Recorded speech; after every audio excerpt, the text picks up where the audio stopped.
This is Mark Strassman, reporter with viewerschoice.org News. We're about to speak to Andrew Jay Schwartzman at the Media Access Project, where he's the president and CEO. Welcome to viewerschoice.org News. Hi, Mark. Give us a little background, if you can, on the Media Access Project and your connections with it. Media Access Project is a 34-year-old nonprofit public interest law firm located in Washington, D.C. It represents civil rights, civil liberties, consumer, environmental, labor, religious, and other public interest groups before the FCC and other organizations. I've been running Media Access Project for 27 years. And what kind of cases does it get involved in, typically? Well, most of its cases relate to media ownership and the free flow of information in one way or another, censorship, structure of the mass media, things like that. Okay. As a general proposition, could you say something about the differences or the similarities between overt censorship, in which material has to be submitted to government censors before it can be published or broadcast, and the effects of media concentration on what you could maybe call constructive censorship? Well, we tend to view it the other way around, which is to say that having structural rules that promote diversity in the flow of information obviate the need for difficult governmental decisions such as censorship in order to deal with excessive power. But certainly there is public censorship, governmental censorship, which is one set of problems, and there's private censorship, the censorship that can come when you agglomerate too much power in the hands of private, unaccountable entities like corporations, and that's a significant danger to society as well. And what's the relationship between government action and this kind of corporate censorship that you've just mentioned? Well, government, as we view the First Amendment as an affirmative function of promoting well-informed electorate, promoting the free flow of information, so government can actually address and preclude private access censorship and promote the democratic process at the same time. This is Mark Strassman, Executive Director of viewerschoice.org News. We're about to speak to Anthony Riddle, who's Executive Director of the Alliance for Community Media, and I wanted to welcome him to viewerschoice.org News. Thank you. I'm glad to be here. Tell us, to start with, what is the Alliance for Community Media? Well, the Alliance for Community Media is an organization that's existed, really we're in our 30th year now. Started in 1976 to protect the electronic rights to freedom of speech, namely the public educational and government access channels that most people have become familiar with on their cable channels. Okay. Give us a little background about how that PEG programming, public education and governmental programming, came into existence. What was the need for it? How was it structured? And how did it relate to the franchising process for cable television systems? Well, even back before there was even much of a franchising process, you had these folks that wanted to have cable delivered on it, television delivered on a cable. Right. In part because there are, of course, some areas where television reception was notoriously bad, like I think Western Pennsylvania and some other places. Right. It was called CATV, Community Antenna Television. Yeah, exactly. And then the federal government decided that if this was going to be a predominant form of delivery of television systems, then there ought to, first of all, be the access to the broadcast channels on the cable systems. Right. And, I don't know how old you are, but when I grew up, there were, 5 to 7 channels right. on television, with the rabbit ears and so forth. And so, the idea that you could have a system that had 30 channels, there's a lot of excess there. And it was clear that, that in this new communication system, there ought to be a way for the public to make use of it in a way that was going to be good for the community that was providing the profits. Okay, and as things now exist, what are the typical arrangements for PEG programming with cable franchise agreements? Well, there's been a series of laws in the years, about every decade since then, that govern the cable franchising laws.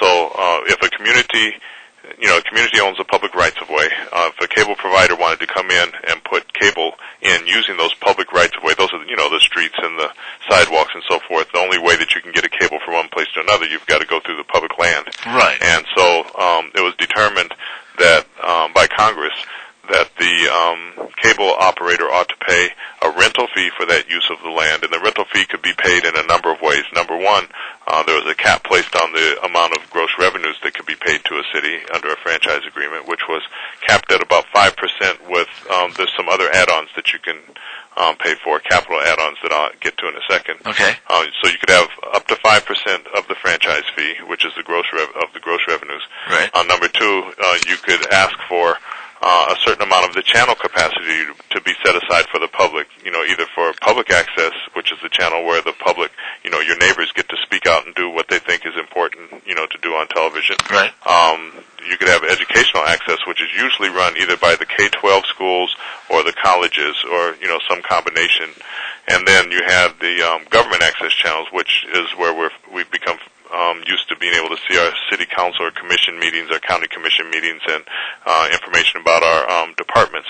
So far we have 5% franchise fee, some channel capacity on the cable system, and finally what is loosely known as the INET provisions, meaning institutional networks, those kinds of connectivities that you could set up between, say, City Hall and the police departments, or City Hall and the fire departments, or between the schools, or whatever a city deemed locally important. They could ask for some support of that kind of work. So you had franchise fees, a channel capacity, and then networks within the city to make communications easier. This is Mark Strassman, reporter with ViewersChoice.org News. We're about to speak to Ben Scott, who's the policy director at Free Press in Washington, D.C. Welcome to ViewersChoice.org News. Well, thanks for having me. Tell us briefly what Free Press is. Free Press is a national organization, nonprofit, dedicated to increasing public participation in media policy debates. Okay. What are again, very briefly, what are the major media policy debates that are now raging around in Washington and around the country? Well, the key issues that we focus on are media consolidation in broadcast television and radio. We look at the diversity of content on cable television. We look at telecommunications issues, and particularly broadband access, regulations that govern the Internet. We also work on things like community radio and public broadcasting. Okay. Tell us what's meant by the term media diversity. Well, I think media diversity is used in a variety of different contexts. I think traditionally in the old media world of broadcasting, it was used to refer to whether all the voices represented in a community could be seen on television and heard on the radio. I think today in the Internet age, it's more about the digital divide and access to technology and information to make sure that everyone is operating in the same information superhighway. Okay. And how does media diversity relate to the concentration of ownership of media distribution platforms?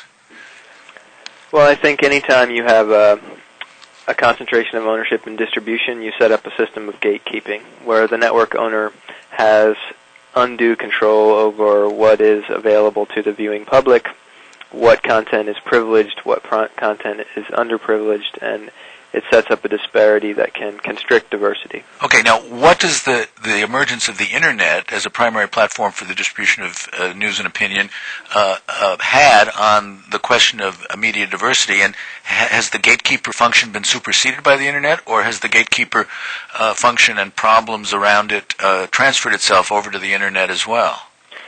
Well, I think when the Internet first emerged, there was a lot of speculation that, quote-unquote, the Internet would set us free, that the old problems of scarcity on the broadcast airwaves would disappear, and the Internet would allow everyone to have a voice. I think that has increasingly been a disappointed prediction, largely because 98% of the broadband connections in this country are sold by cable modem and DSL providers, which has set up the same gatekeeper model as we suffered under before. That doesn't necessarily mean that media diversity will be compromised, but I think in recent days we've heard from the network owners that they intend to set up a new architecture for the Internet that privileges certain content and specifically that content that is paid for high-capacity, high-speed access. This is Mark Strassman, reporter with ViewersChoice.org News. We're about to speak with Harold Feld, who's the Senior Vice President at the Media Access Project. Welcome to ViewersChoice.org News. Thank you. We spoke last week with Andrew Jay Schwartzman at the Media Access Project about the CAD-CAT project and its efforts to convince the public, regulators, Congress about the importance of either blocking or putting significant restraints on the proposed swap of territories between Time Warner and Comcast in the context of their takeover of Adelphia's properties. Could you just briefly remind our listeners what the Media Access Project is and what your view is about that proposed transaction? Okay. Well, Media Access Project is a nonprofit public interest law firm with a 35-year reputation for fighting to protect the public's right to speak and be heard in the electronic media. We are dedicated to preventing any single company or group of company from having so much control over the news and information that people get that it would have very bad results for our democracy. Okay, and tell people within that context what the bankruptcy of Adelphia and its takeover by Comcast and Time Warner would mean. Well, the problem here is that the cable companies have what's sometimes called market power over cable programming. That is to say that the incumbent cable companies have enough customers that they can decide what news networks get carried, what programming gets carried, and they can have tremendous influence about what gets covered and what doesn't get covered. So that has an impact both on what people can hear and what people can say and have it be heard. Exactly.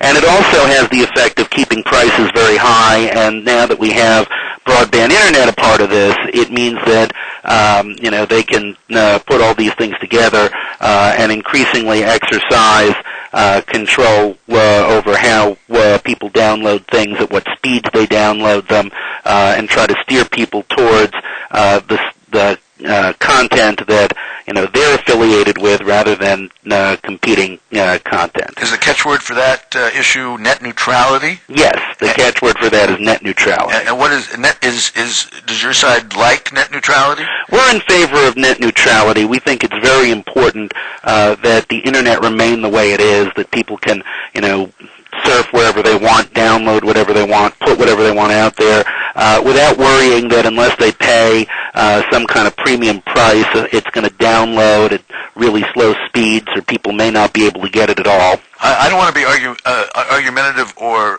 controversial for its own sake, but is there any comparison between what's recently caused a lot of furor on Capitol Hill, the agreement by Google that it would cooperate with the Chinese authorities in limiting access by residents within China surfing the web and trying to get information, to the implicit capability of a limited number of internet providers in the United States? Well, you always have to worry about that. When you have one company or two companies controlling the wires, you always have to worry about whether those companies are going to be in a position to start putting the squeeze on people.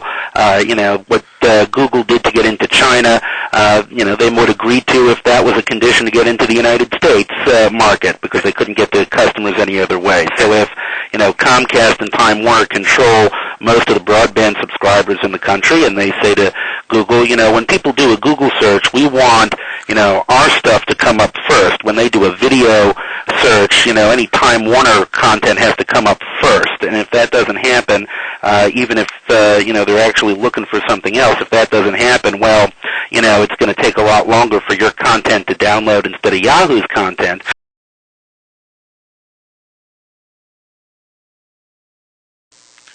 This is Mark Strassman, reporter with ViewersChoice.org News.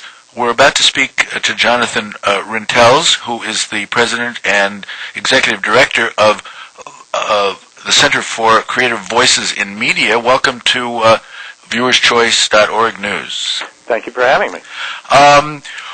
Give us just a little bit of background about the Center for Creative Voices in Media. What is it? Where did it come from? What does it do generally?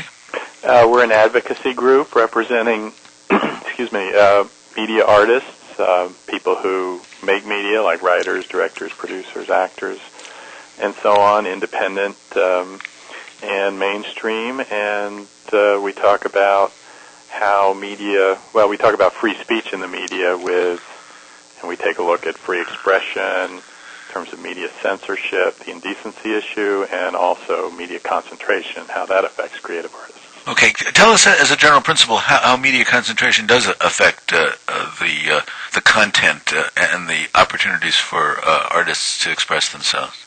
Well, it reduces the opportunities for artists to express themselves. First of all, just obviously there are fewer outlets for free expression, and those outlets are increasingly dominated by content that the conglomerates themselves produce to their specifications.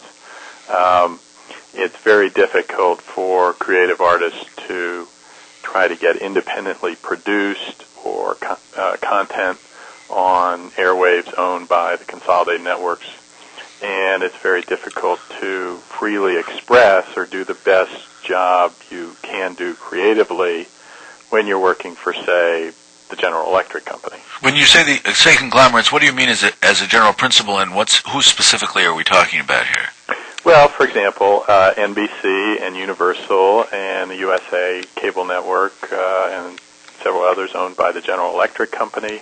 The Time Warner empire owns a network which is actually now merging with a CBS network, and many cable channels, as well as Time Warner Cable, one of the largest broadband providers and cable providers, obviously owning America Online.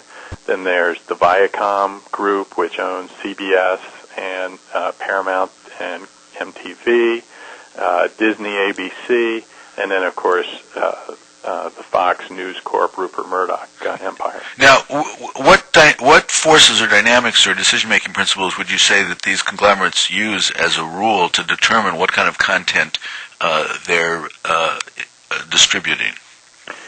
Whatever helps the bottom line the most.